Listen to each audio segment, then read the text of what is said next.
ए press वार्तार आपण मानकु समस्त को बहुत बहुत स्वागत जनाऊँ। एक गुरुत्वपूर्ण विषय को नहीं आज ये प्रेस वार्ता ओडिशार बिजु जनता दलर सरकार नवीन पट्टनायक नेतृत्वाधीन सरकार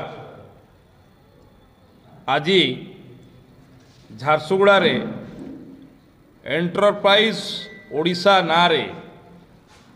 शिल्प सम्मिलनी प्रथम थर पई झारसुगुड़ा रे करूछु बोली अनेक जगार तांकर होर्डिंग एवं पोस्टर लगे एवं बहुत आडंबर सहकारे ये कार्यक्रम को करिया पई जाउछंती। प्रथमे मुख्यमंत्री एठी झारसुगुड़ा को आसीबे बोली कुआगला। परवर्ती समय रे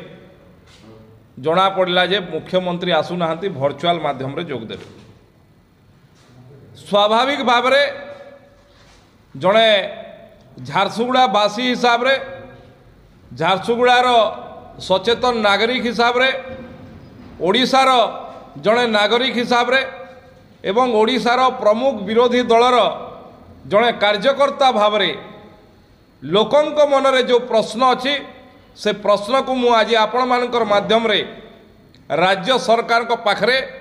विशेष करी मुख्यमंत्री को पाखरे ये प्रश्न रखिबा पाई चाहे एवं आशा करुची ये जो शिल्प सम्मिलनी नारे जो धुआं बाण सरकार सृष्टि करने जाउछंती यार उत्तर निश्चित भाव रे देबे। मो पाखरे गोटे कागज अच्छी ये कागज थी 18/10/2022 रे आमर दलर वर्तमान रो उपसभापति श्रीयुक्त नेताजी पट्टनायक आरटीआई माध्यम रे मागी थिले एवं ये तथ्य अनुसार सरकारी तथ्य अनुसार 18/10/2022 जाए झारसुगुड़ा जिलार एम्प्लॉयमेंट एक्सचेंज रे विभिन्न कैटेगोरी रो एवं विभिन्न शिक्षा लाभ करथबा शिक्षित युवक युवती माने 13,726 जन रजिस्ट्रेशन करथिले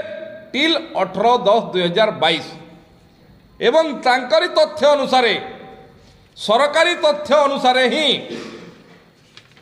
टिल 18/10/2022 2010 टू आरंभ करके 2022 जाए मात्र 136 जन को एठी एम्प्लॉयमेंट दिया जाइछि। ये मोर तथ्य नुहे, ये हूँ सरकारी तथ्य ओडिशा सरकार को तथ्य। मु पचारिबा पाई चाहे नवीन पट्टनायक महोदय को एवं बिजु जनता दलर जो नेता माने झारसुगुड़ा रे शिल्प करी एठी झारसुगुड़ा रे रोजगार सृष्टि करिबु कहउचंती। विगत 25 वर्ष भितरे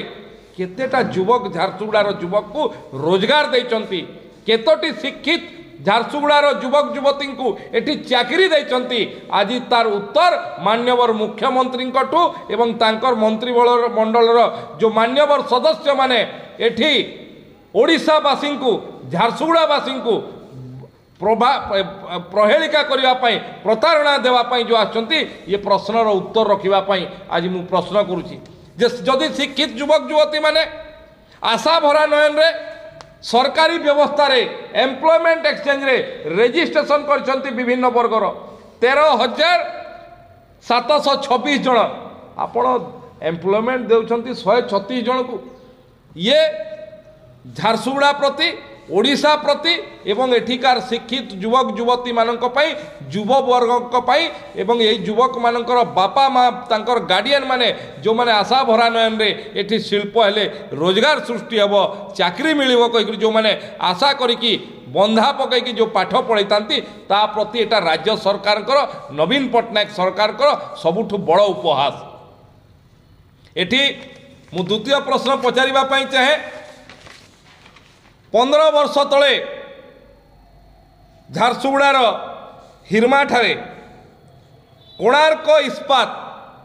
सांगरे राज्य सरकार एमओयू करथिले एवं ताकू जमी मध्य देले।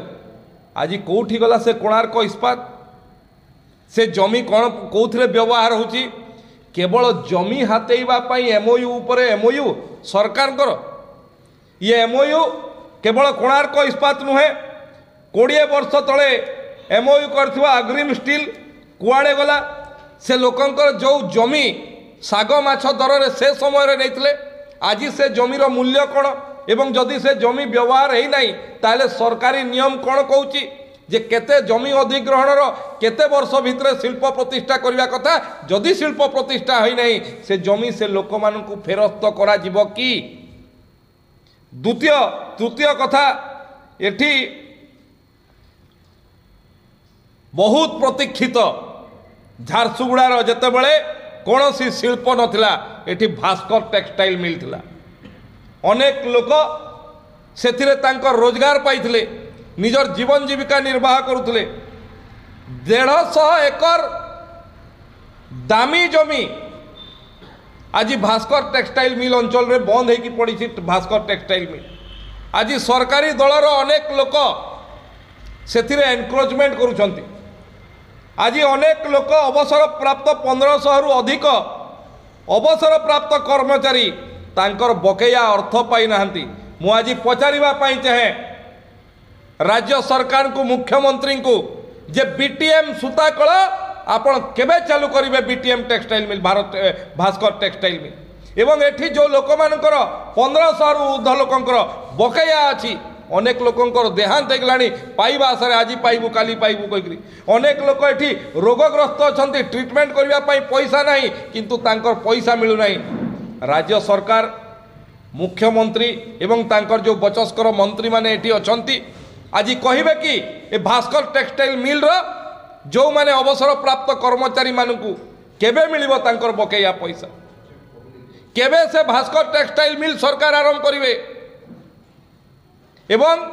एठी जो शिल्प प्रतिष्ठा करिसंती से शिल्परू आज प्रदूषण सहर हो जाइछि झारसुगुड़ा ता ऊपर सरकार कौनसी निघा नहीं एवं सरकार राज्य सरकार पॉल्यूशन कंट्रोल बोर्ड जोटा कि प्रदूषण नियंत्रण करने कथा आज प्रदूषण बढ़िया बोर्ड हो जाइछि एठी प्रदूषण रे लोक त्राही त्राही करुछंती शिल्प प्रतिष्ठा हवा कथा निश्चित भाव में हवा कथा किंतु शिल्प प्रतिष्ठा ना रे जदि सरकार मधुचंद्रिका करी कंपानी मानक सांगरे साधारण लोकंकर जमी को साग माछ दर रे हड़प करिवे ताकू केबे बर्दाश्त करा जीव नाही शिल्प प्रतिष्ठा ना रे एठी युवक मानकर रोजगार को उपहास करा जीव 13,726 जन रेजिस्ट्रेशन करेंगे आपण 136 जन को एठी एम्प्लॉयमेंट देवे ये कथा आज जो भली भाव में लोके रोगग्रस्त होउछंती झारसुगुड़ा रे किडनी बेमारी टीबी बेमारी कैंसर बेमारी एटा कहार देन ये राज्य सरकार झारसुगुड़ा को ये होची उपहार प्रदूषण उपरे कौनसी नियंत्रण नहीं जदि कौनसी शिल्प है तार जो आस प्रोडक्शन होची से आस कोठी डंप हम तापाई योजना नहीं लोकंकर चाष जमी उपरे जोर जबरदस्ती बंदूक मुनरे डरई धमकई कि सबू सरकारी नियम को उल्लंघन करिकी आस पका जाउची समग्र झारसुगुड़ा जिल्ला रे राज्य सरकार कठू आमे ए सब उत्तर चाहूचु एवं ए प्रहेलिका जो सृष्टि करबा पई चाहूचंती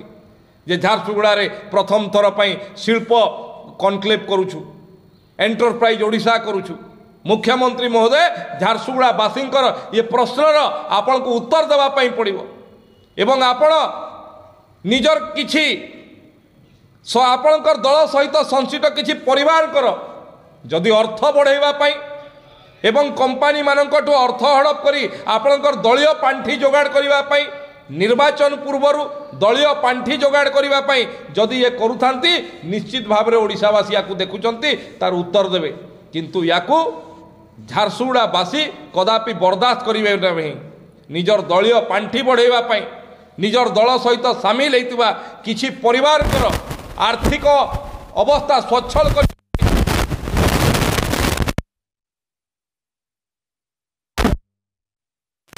बर्दाश्त करिवे नहीं आशा करुछि मुख्यमंत्री महोदय एवं तांकर ऑन बिहाफ रे मुख्यमंत्री तो कथा ही पारु नांती गोटे वीडियो आसले 30 खंड ताकू 30 थर बोधे एडिट कराई तापर कहती तांकर जो मंत्री माने आछंती निश्चित भाव में आमे चाहबू झारसुगुड़ा बासींकर ए प्रश्नर उत्तर देकी जिवे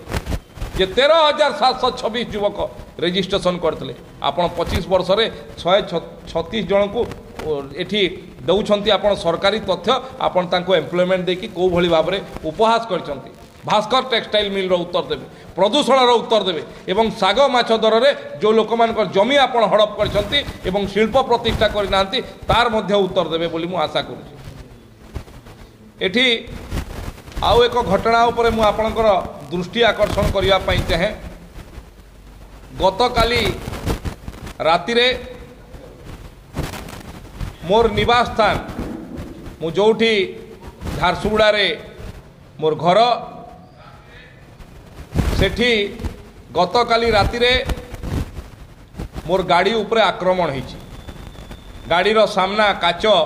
पत्थर मारिकी भांगी दिया जाइछि। एठी मु उल्लेख करिवा पई चाहे 2 दिन पूर्वे मकर संक्रांति दिन मु लयकरा अंचल को जीवा समय से भलिया गंडगोल आभास पाई एवं मु फोन जोगे झारसुगुड़ार आरक्षी अधीक्षक एसपी महोदय को फोन जोगे मु ताहा जणाइथली एमती आभास मिलुछि मते। से मते निर्भरयोग्य प्रतिश्रुति देइथिले आपण जानतु आमे पुलिस पठाउछु कोनोसी किछि हबो नाही एवं पुलिस पठाइथिले मध्य सेठी कोनोसी किछि गंडगोल हेने किंतु गंडगोल रो आशंका आमे खबर पाइथिलु एवं प्रकाश मध्य करथिलु। किंतु गतकाली रात्रि जो भली भाव रे गाड़ी उपरे आक्रमण होइछि एवं एबे एबे खबर मिलुछि पुलिस सीसीटीवी देखि सारलानी। सीसीटीवी फुटेज रे मध्य स्पष्ट हो जाइछि किए आसीछि किए मारिछि। जे मारिछि पुलिस ताकू निश्चित भाव रे इन्वेस्टिगेशन करिवे बोली मु आशा करूछि एवं जहाँ मते खबर मिलुछि पुलिस इन्वेस्टिगेशन रु निश्चित भाव रे ताहा आसीबो। बिजु जनता दलर एठी नेतृत्व नौथुवा परिवार सहित तांकर गभीर संपर्क रही। तेणु जदि किए भावु थाए जे जो माने सरकार विरोध रे किंबा एठी जो माने दीर्घ दिन धरी शासन व्यवस्था अछंती तांकर प्रति जदि कोनोसी प्रश्न उठेले एभलिया गाड़ी उपरे आक्रमण एवं राति अधिया आक्रमण एभलिया करिकी जदि काहाकू दबे देबा पई चाहुतांती ताहले सेथिरु ख्यात रुहंतु। ये भलिया कोनोसी आमे कोनोसी घटना रे दबी जिबार पार्टी भारतीय जनता पार्टी नुहे किंबा कोनोसी कार्यकर्ता आमे एथिरे दबी जिबार कार्यकर्ता नुहे किंतु ये गणतंत्र पई शुभंकर नुहे। मुख्यमंत्री महोदय को मु राज्यर गृहमंत्री हिसाब रे कहिबा पई चाहे ए झारसुगुड़ा जिल्ला रे वर्षे हे नहीं तांकर मंत्रिमंडल रो सदस्य पूर्वतन मंत्री श्रीयुक्त नवकिशोर दास को गुली मारिकी हत्या कर दिया गला। आज जाए झारसुगुड़ावासी सत्यासत्य जानी पारले नहीं एवं आज वर्षे हवा उपरे अछि सेही समय रे तांकर विरोधी दलर जड़े कार्यकर्ता प्रति एभलिया भाव में आक्रमण एवं जोटा इंगित मिलुछि पुलिस स्पष्ट करिवो से घटना जे तांकर दलर प्ररोचना रे घटना घटी। ये निश्चित भाव में झारसुगुड़ावासी सुरक्षा प्रति झारसुगुड़ार सुरक्षा प्रति साधारण लोकंकर सुरक्षा प्रति एवं ये अपराध राजनीतिक अपराधीकरण प्रति ये बहुत बड़ इंगित करुछि। याकू निश्चित भाव में पुलिस गुरुतर सहित नब एवं यार तर्जमा करी शेष पर्यंत पहुँचब बोली मु आशा करूँ।